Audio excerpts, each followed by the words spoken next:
The curse of Teiresias, the blind prophet. In the land of Thebes lived a man whose fate was sealed by divine hands long before he understood the weight of his destiny. His name was Teiresias. Once he was a man like any other, a hunter who roamed the wooded slopes of Mount Cyllene with a sharp spear and keen eyes. He was known among the people for his skill, his steady aim, and his unrelenting determination. He had no desire for glory or power, only the simple thrill of the hunt and the satisfaction of providing for his kin. But the gods, in their fickle wisdom, had woven a different path for him, one neither he nor any mortal could escape. One fateful day, as the golden chariot of Apollo cast its light upon the land, Teiresias treaded deep into the sacred groves of the gods. There, between the towering oaks and murmuring brooks, he stumbled upon a sight never meant for mortal eyes. Two great serpents, entwined in an intimate battle, slithered through the undergrowth. Their hissing echoed through the glade, their scales glinting in the sunlight as they writhed against each other. A fight to the death? Or something else entirely? Teiresias muttered to himself, gripping his staff. Instinct took over. He raised the staff high and brought it crashing down upon the serpents, severing their embrace with a single fateful blow.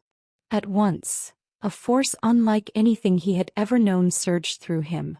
A divine energy, both searing and cold, wrapped around his form. His limbs twisted, his vision blurred, and a sharp pain coursed through his bones. He gasped, stumbling backward, but what emerged from his lips was not the voice he had always known. It was softer, lighter. The hands he raised to his face were slender, the body he beheld foreign yet undeniably his own. He had become a woman. Terror and disbelief seized him. What trickery is this? Teiresias, now she whispered, running trembling fingers down her new form. But there was no answer. Only the rustling of the trees and the quiet retreat of the serpents into the underbrush, as if mocking her fate. She wandered for hours, confusion gripping her heart, but the gods had spoken and no mortal could undo their will. For 7 long years, Teiresias lived as a woman, embracing the life the gods had forced upon her. She wed, bore children, and came to understand the mysteries of the feminine world in ways no man could fathom. She learned the strength of women, the burdens they bore, and the silent joys they treasured. Yet fate would not let her linger forever in this form. 7 years after that fateful day, she once again found herself wandering the wilderness. And there, as if by cruel design, another pair of serpents writhed in a lover's embrace, blocking her path. Hope, desperate and wild, flickered within her. If this is how the gods cursed me, then this may be how I am freed, she murmured. With resolve she lifted her staff once more and struck them down.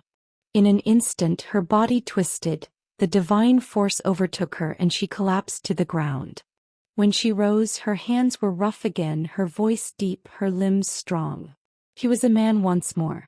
Word of Teiresias' unique experience spread beyond the forests and hills, reaching the ears of Olympus itself. One day, as he basked in the warmth of his regained manhood, he was summoned to stand before the mighty Zeus, king of the gods, and his ever-vengeful queen, Hera.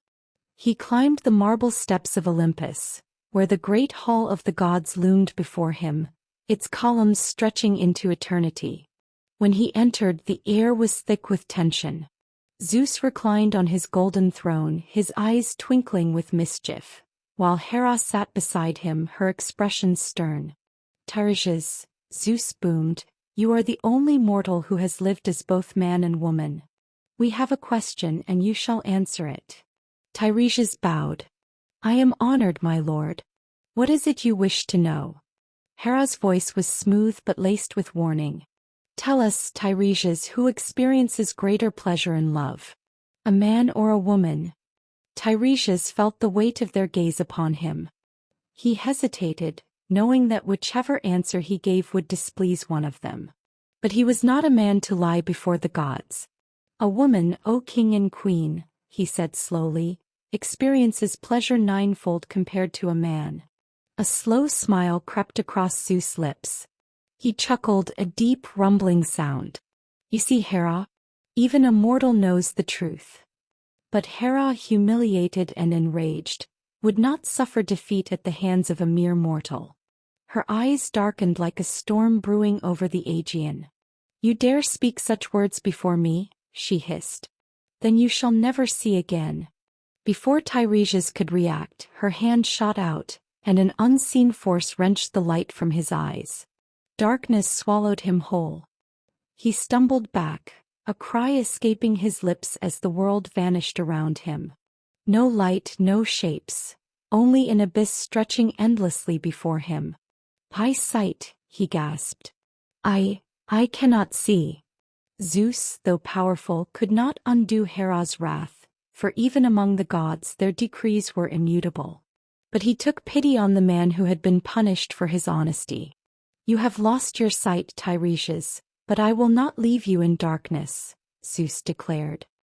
He stepped forward, placing a hand upon the mortal's brow.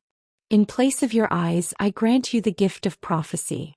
Your vision will pierce through the veils of time, seeing all that has been and all that is yet to come. No king shall rule without your wisdom."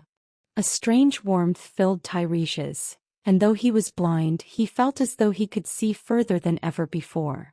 Images flickered in his mind, the rise and fall of empires, the triumphs and tragedies of men yet unborn. His breath caught in his throat. "I understand," he whispered. "Thank you, my lord." Thus Teiresias, once a hunter of beasts, became a seer of truths. Blinded to the world of men, he saw clearer than any living soul, his words shaping the fates of kings and the destiny of Thebes itself. He counseled rulers, guided heroes, and carried the weight of foreknowledge, a burden even the gods did not bear lightly. And so, the blind prophet walked his path, no longer beholden to sight, but to the echoes of destiny whispered by the gods.